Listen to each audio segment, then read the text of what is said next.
Galera, hoje eu tô fazendo mais um vídeo no canal. E hoje o vídeo eu fiz tipo uma fazenda, tipo tudo.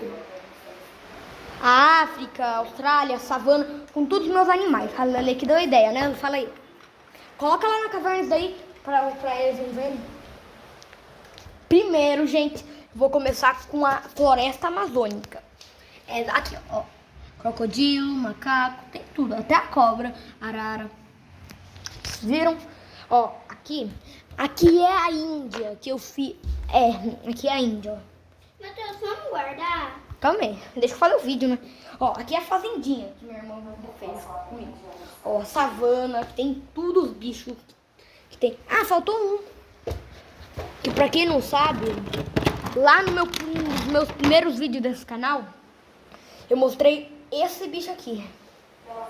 E só quem é do começo e vê os comentários do vídeo vai saber que bicho é esse daqui. Né, Lelê? Deixa eu ver. Saco. Eu lembro.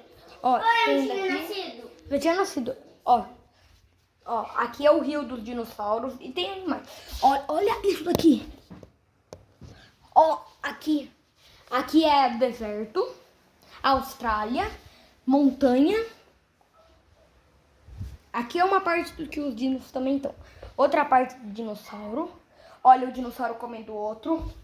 O gelo. Os tiranossauros rex. E olha o que tem aqui. Uma caverna. Matheus, a gente não vai brincar? Aqui é os meus cofrinhos. A A gente vai depois que eu fazer o vídeo, né? Ó. Calma. Olha. Eita. Você consegue levantar pra mim? Ó. Pera. Gente, e esse vídeo, espero que tenham gostado. Deixa o like, se inscreve no canal. E tchau!